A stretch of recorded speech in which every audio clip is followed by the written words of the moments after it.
তো নেক্সট আমি গৈ আছোঁ লডি গাৰ্ডেন, তাৰপিছত যাম আমি ইণ্ডিয়া গেট, আৰু সেই ভিডিঅ'টো আমি আপোনালোকক দি আছোঁ বেলেগ এটা ভিডিঅ'ত।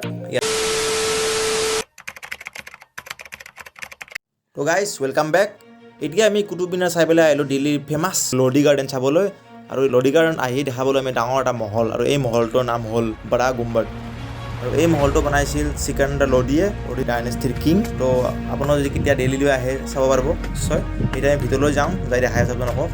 চাওক গাইজ ভিতৰত নজাৰা চাওক অলপমান কি ডিজাইনত বনোৱা হৈছিল। বহুত পুৰণা হয় এইটো, মোটামুটি 1489 বনোৱা, মানে 1489 পৰা 1517 ভিতৰত বনোৱা। আৰু মানে ইয়াৰ ডেটটো মেনশ্যন নাই কেতিয়া বনোৱা হৈছিল। ওপৰত চাওক ডিজাইনবিলাক চাওক অলপমান। চব লুটিছে এটা বস্তু আৰু নাই বে।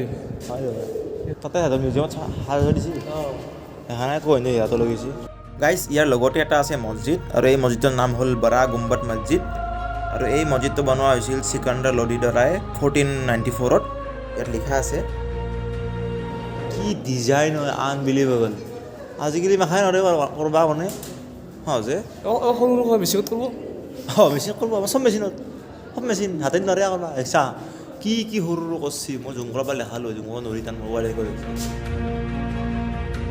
তো গাইজ ডিজাইনবিলাক চাওক কি ডিজাইন আছে এইবিলাক ইয়াৰে মানে গোটেই মানে ৱালবোৰত মানে আমাৰ কোৰাণ শ্বৰীফৰ আয়াত লিখা আছে।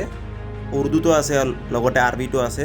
চাওক কি মানে কেনে কাটি কাটি বনাইছিল। আপুনি ওচৰৰ পৰা চালে মানে অলপ বেলেগ পাব, আৰু ইয়াতে মানে ফোনত অলপ বেলেগ পাব। ইয়াৰ পৰা চাওক এবাৰ বৰা গুম্বদটো এইটো। নেক্সট আমি যাম ছোটা গুম্বদ, সেইটো আছে ইয়াৰ পিছফালে মানে সেইটো, তাত গৈ আছোঁ আমি এতিয়া। সিহঁতৰ মানুহৰ এতিয়া নাহাৰিবা চিঅ' বাৰটাত আহিছে য়োগা কৰবা, সঁচাকৈ য়োগা কৰবা কিবা কৰবা বাৰটাত আহিছে। তো গাইজ এইটোৱে হ'ল ছোটা গুম্বদ, বা ইয়াক চিজ গুম্বদ বুলিও কোৱা হয়। আৰু এইটো বনাইছিল চিকান্দাৰ লডিয়ে। আৰু ইয়াৰ ভিতৰত আছে কেইটামান কবৰ গাইজ, চাওক বহুত পুৰণা মানে লডি ডাইনেষ্টিৰে কবৰ। কেইটা কবৰ 8টা কবৰ আছে, 8টা কবৰ। চব ক্ষয় হৈছে মাখান, লাহে লাহে সৰকি পৰিব আৰু কোবানে যাবই ভাঙব। চিকান্দাৰ লডি মকবৰা, লডি কা মকবৰা है।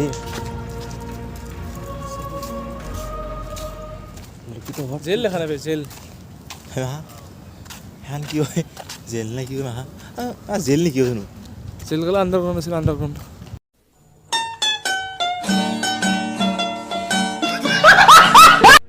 তো গাইজ ইয়াৰ ভিতৰতে আছে চিকান্দাৰ লডিৰ কবৰটো, মানে ভিতৰত যাব নিদিয়ে, মানে কিয় কাৰণে গম নাপাওঁ, হয়তো শ্বৰ্টখন পৰব নেকি কেতিয়াবা ভাঙি কেনে, সেইকাৰণে মানে ভয় কৰিছে ইয়াতে।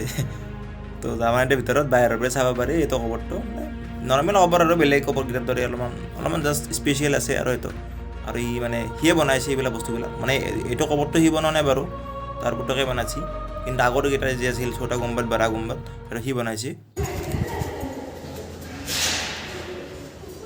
বুজনো উঠিব পাৰিবে, চিৰি আছে মাহা ক'ত উঠে ওপৰত, চিৰি মাৰি দি কিবা খুফিয়া ৰাস্তা আছে নেকি?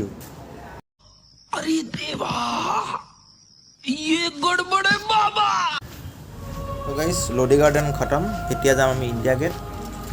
তো গাইজ অটলৈ আমি আহিলোঁ ইণ্ডিয়া গেট, আৰু পিছফালে শুই আছে চুনু, আৰু আমি অলপ বহি আছোঁ ইণ্ডিয়া গেটৰ ওচৰতে। মানে আপোনাৰ পুল আছে, আৰু পুলটোৰ ওচৰত বহি মই মানে গান শুনি আছোঁ।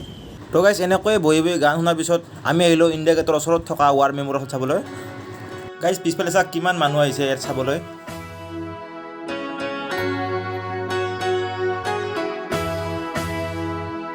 আপোনালোকে যে দেখিছে এইটো ডাঙৰ কলা টিভিটো, ইয়াত মানে আমাৰ দেশৰ কাৰণে শ্বহীদ হোৱা মানে আৰ্মিবিলাকক মানে শ্ৰদ্ধাঞ্জলি দিয়া হয় ডিজিটেলি। আমিও দিছোঁ একচুৱেলি, ইয়াতে দেখুওৱা নাই আৰু। তাৰপিছত সেইটোৱে আমাৰ মেইন প্লেচটো, য'ত আমি গৈ আছোঁ এতিয়া।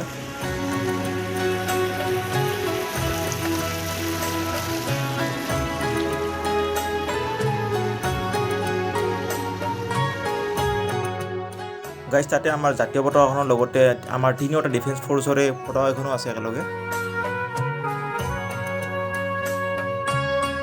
তো গাইজ সোমাই আহিলোঁ, আৰু আহি কেনে আমাৰ গোটেইখন ফ্লেগক এটা চেলিউট দিলোঁ, দি কিনে এটা ৰিলো বনালোঁ আৰু অলপ হ'ব দি 30 ছেকেণ্ড হ'ব দি।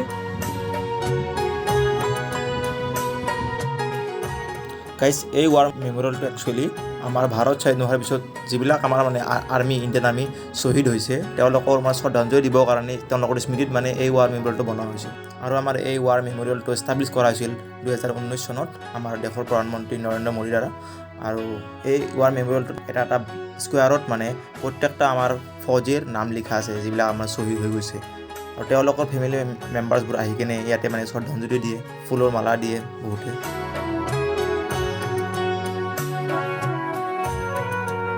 গাইজ পিছফালে যদি দেখিছে সেই টাৱাৰটো তাত একচুৱেলি একোৰা চাকি আছে আৰু এইটো অনবৰত জ্বলি থাকে আমাৰ শ্বহীদসকলৰ শ্ৰদ্ধাঞ্জলিৰ কাৰণে আৰু তাৰ লগতে এটা ফৌজী অনবৰত সাৱধান হৈ কিনে তাত থিয় হৈ থাকে আমাক একচুৱেলি তাত যাব নিদিয়ে নহ'লে দেখা পাৰিলোঁ হয় গাইজ ভিতৰলৈ সোমাই আহিলোঁ আৰু সোমাই আহি ইয়াতে মানে কেইখনমান পেইণ্টিং আছে এইবিলাক মানে আমাৰ হৈ যোৱা বেটেলবিলাকৰ বিষয়ে মানে লিখাও আছে লগতে মানে ইয়াতে অলপমান দেখুওৱা আছে আৰু আৰ্ট টাইপত মানে লাংগেৱালা কি লৰাই এনেকৈ লিখা আছে মানে যিবিলাক মানে হৈ গৈছে আমাৰ বেটেল আৰু মানে সেইবিলাক বেটেলৰ বিষয়ে লিখা আছে ইয়াতো আছে লিখা আছে অলপ দেখুওৱা হৈছে কেনে আমাৰ কি হৈছিল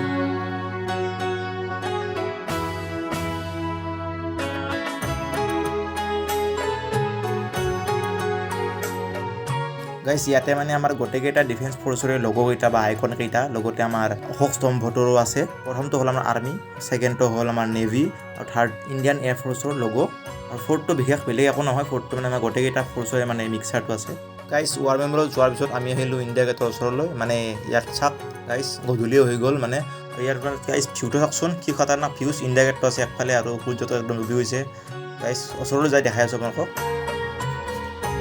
গাইজ আহি পালোঁ আমি ইণ্ডিয়া গেটৰ ওচৰলৈ গাইজ ভালদৰে ভিডিঅ'টো কৰিব নোৱাৰিলোঁ হ'লেও চাওক আৰু আমাৰ ইণ্ডিয়া গেটটো মানে বনোৱা হৈছিল আমাৰ ফাৰ্ষ্ট ৱৰ্ল্ড ৱাৰৰ যিবিলাক শ্বহীদ হৈছিল লগতে আমাৰ এংলো আফগান ৱাৰত যিবিলাক আমাৰ ইণ্ডিয়া শ্বহীদ হৈছে সেই সকলোৰে স্মৃতিত মানে আমাৰ ৭৩,০০০তকৈ অধিক মানে সৈন্য শ্বহীদ হৈছিল তেওঁলোকৰ স্মৃতিত এইটো ইণ্ডিয়া গেটটো বনোৱা হৈছিল ব্ৰিটিছ চৰকাৰৰ দ্বাৰা আৰু ইয়াতে মানে ১৩,৩০০টা মানে ফৌজীৰ নাম লিখা আছে ইয়াত ইণ্ডিয়া গেটৰ ওচৰত আমাক যাব নিদিয়ে আমি ভালদৰে দেখুৱাব নোৱাৰোঁ কিন্তু ভিতৰত মানে প্ৰত্যেকটা ইটাত মানে ইয়াতে এটা এটা শ্বহীদৰ নাম লিখা আছে গাইজ ইয়াতে তলত বহুতখিনি মানে বেপাৰী আহে বেলেগ বেলেগ বস্তুও পায় মানে মানুহ কিন্তু বহুত ভিৰ গাইজ মানে ইয়াতে ফটোগ্ৰাফিও কৰা হয় বেলেগ বেলেগ মানে ফটোগ্ৰাফি কৰে পইচা লয় গাইজ ফটো এখন উঠোঁ এই গাইজ দুনিয়াৰ মানুহৰ কাৰণে মানে ভালে ফটো এখন উঠিব নোৱাৰি গাইজ মানে বহুত মানুহ আহিছে ইয়াতে গাইজ কিবা কৰি আহিলোঁ অলপমান ভিতৰলৈ সোমাই কিনে গাইজ ফটো এখন উঠোঁ বুলি কিন্তু বাছ ইয়াতো মানুহ ভালদৰে ফটো এখন উঠিব পৰা নাই গাইজ পিছফালে চাওকচোন এইটো আৰ্মিটো মানে ৰখি আছে এটা নহয় বহুকেইটা আৰ্মি আছে মানে ভালদৰে মানে ৰক্ষা কৰি আছে আৰু আমাৰ ইণ্ডিয়া গেটটো গাইজ এটা ফেমাছ বস্তু যিহেতু ওপৰত লিখি আছে পুৰা ইণ্ডিয়া বুলি গাইজ মানুহবিলাক চাওকচোন অলপ কিমান মানুহ চাৰিওফালে আৰু যেতিয়া লাইটটো দিয়া নাই মানে ইণ্ডিয়া গেটটোত এই লাইটটোত এটা বেলেগ ভিউ আহে আপোনাক দেখাই আছোঁ গাইজ নাইট ভিউটো চাই লওক অলপমান কি মজা লাগিছে গাইজ ইয়াতে গাইজ পতাকাৰো কালাৰবোৰ আহিব গাইজ চাই লওক তো গাইজ আজি হ'ল আমাৰ দিল্লীৰ শেষৰটো দিন তো এয়া আমাৰ মানে ইণ্ডিয়া গেট আমাৰ লাষ্ট আছিল মানে জাৰ্ণিত দিল্লী জাৰ্ণিৰ লাষ্ট বস্তু আছিল তো এইটো চালোঁ এতিয়া আজি ৰাতি আমাৰ 11টা বজাত আছে ফ্লাইট ফ্লাইট নহয় ট্ৰেইন আছে একচুৱেলি ফিলহাল অকাত নাই আমাৰ ফ্লাইটত যাবাৰ চ' ট্ৰেইন আছে তো লাষ্ট ভিডিঅ' আছিলে এইটো গাইজ আমাৰ গোটেইকেইটা ভিডিঅ' চাব দিল্লীত আশা কৰিলোঁ তো গাইজ দিল্লী শেষ বাই বাই দিল্লী তো গাইজ নেক্সট ভিডিঅ'ত লগ পাই আছোঁ নেক্সট ক'ত বজাওঁ নাজানো তো গাইজ লগ পাই আছোঁ বাই বাই